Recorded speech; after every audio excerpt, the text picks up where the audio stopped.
Pemirsa, Komnas HAM dalam kurun waktu 2020 hingga 2022 menerima 257 aduan terkait dengan pekerja migran Indonesia atau PMI.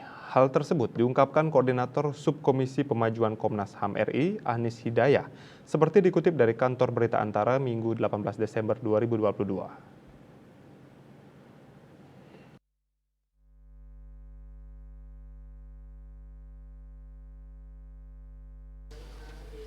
Berbagai kasus yang diadukan tutur Anies antara lain pemenuhan hak-hak pekerja migran seperti gaji yang tidak dibayar, klaim asuransi, dan lain-lain.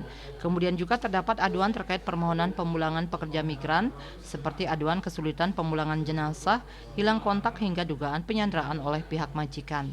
Selain itu terdapat aduan terkait permohonan perlindungan dan bantuan hukum seperti kriminalisasi korban perkosaan yang berhadapan dengan hukum, penahanan di negara tujuan, dan lain-lain.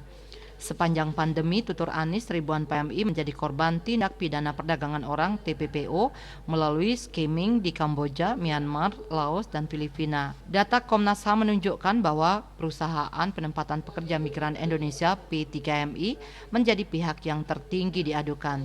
Oleh karena itu, Komnas HAM merekomendasikan pemerintah Indonesia untuk mengintegrasikan jaminan hak-hak asasi manusia ke dalam kebijakan-kebijakan yang dikeluarkan dan dalam implementasinya, serta menerapkan prinsip business and human right terhadap perusahaan penempatan pekerja migran Indonesia P3MI serta agensi di luar negeri atas tanggung jawab untuk menghormati hak asasi manusia pekerja migran Indonesia. Selain itu, Komnas HAM juga merekomendasikan pemerintah Indonesia untuk mengatur, menjamin, dan mengimplementasikan hak untuk mendapatkan bantuan hukum bagi PMI yang merupakan bagian dari hak memperoleh keadilan dalam proses peradilan. Ditambahkannya, peringatan Hari Pekerja Migran ke-32 tahun ini penting bagi pemerintah Indonesia yang merupakan negara pengirim untuk merefleksikan pelindungan mereka yang sering disebut pahlawan devisa. Bali Post melaporkan.